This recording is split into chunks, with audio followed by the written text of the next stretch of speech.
दोस्तों, जब जब इस पृथ्वी के ऊपर अत्याचार और पाप बढ़ता है, तब तब नई विचारधारा का जन्म होता है, नई दिशा और दशा तय होती है। और फिर इसी कड़ी में जिस तरह से एक नई विचारधारा ने इस तरह की एक बहुत बड़ी पंथ अर्थात धर्म को जो है वो खड़ा कर दिया, जिसके चिन्ह हमारे सामने हैं। आज हम खड़े हैं यहाँ पर आनंदपुर साहब की इस पावन धरती के ऊपर, जिस आनंदपुर साहब की नींव श्री गुरु गोविंद सिंह जी ने 1689 ईस्वी में रखी थी। फिर गुरु गोविंद साहब जी को सन 1705 में जो है वो इस स्थान को जो है वो छोड़ना पड़ा, परंतु इससे पहले गुरु तेग बहादुर जी ने भी 1665 ईस्वी में यहाँ पर चक नानकी नाम की स्थापना की थी, जो उनकी माता का नाम था। तो वहाँ पर आज गुरु का महल स्थित है और यहाँ पर ये आनंदपुर साहब जो अब फल फूल रहा है, और यहाँ पर जो है वो लगभग कुछ किलोमीटर की दूरी तक जो है वो 50 गुरुद्वारे बताए हैं।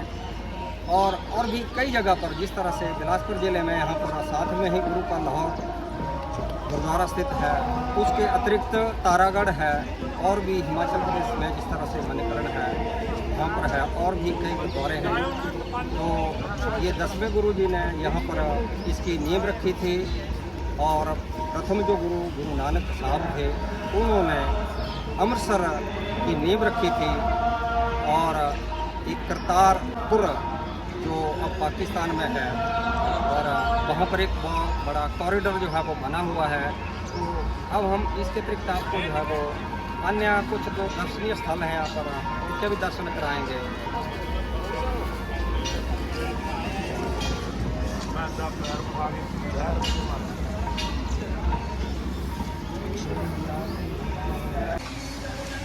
दोस्तों, इस गुरुद्वारा का नाम केसगढ़ है, और इसके साथ ये दूसरा भी है, और यहाँ पर आनंदगढ़ गुरुद्वारा भी है, वो इस तरफ स्थित है।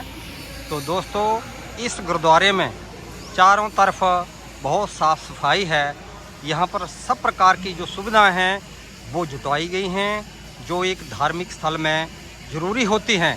क्या शौचालय, क्या वॉशरूम, बहुत ही साफ़ सुथरे हैं। और यहाँ पर आने के लिए जो भी श्रद्धालु लोग होते हैं, उनके ठहरने के लिए यहाँ पर कमरे किराए पर मिल जाते हैं। यदि ना उपलब्ध हों तो यहाँ पर हाल में भी ठहरने की व्यवस्था है। और यहाँ पर और भी अन्य गुरुद्वारे हैं, जिस तरह से नंदगढ़ आदि, तो वहाँ पर भी आप नॉमिनल रेट्स पर कमरा जो है वो ले सकते हैं। तथा ये जो स्थान है यह 4 लेन से जुड़ा हुआ है। ये 4 लेन जो मार्ग है दिल्ली से ऊना तक की ओर जो है वो 4 लेन से जुड़ा है। हिमाचल जैसे मनाली की तरफ से आने वाले जो लोग हैं, वो वाया बिलासपुर होकर के वो कीरतपुर में उतर सकते हैं। और कीरतपुर से यह गुरुद्वारा जो है उत्तर की ओर 9 किलोमीटर की दूरी पर स्थित है। तथा यदि कोई कांगड़ा, चंबा, होशियारपुर आदि की तरफ से आए तो वो सीधे आनंदपुर साहब में उतर सकते हैं। और यह स्थान जो है रेलवे लाइन से भी जुड़ा हुआ है। यहाँ पर दिल्ली की तरफ से जो है वो ऊना तक ट्रेन आती है। दिन में कई ट्रेनें आती हैं, तो वो आनंदपुर साहब स्टेशन पर जो है वो यहाँ पर उतर सकते हैं। और यहाँ पर जो है वो गाड़ी आदि खड़ी करने के लिए भी पार्किंग के लिए फ्री स्थान उपलब्ध है। यहाँ पर मुफ्त में 24 घंटे लंगर लगा रहता है। दोस्तों, यह गुरु तेग बहादुर निवास है।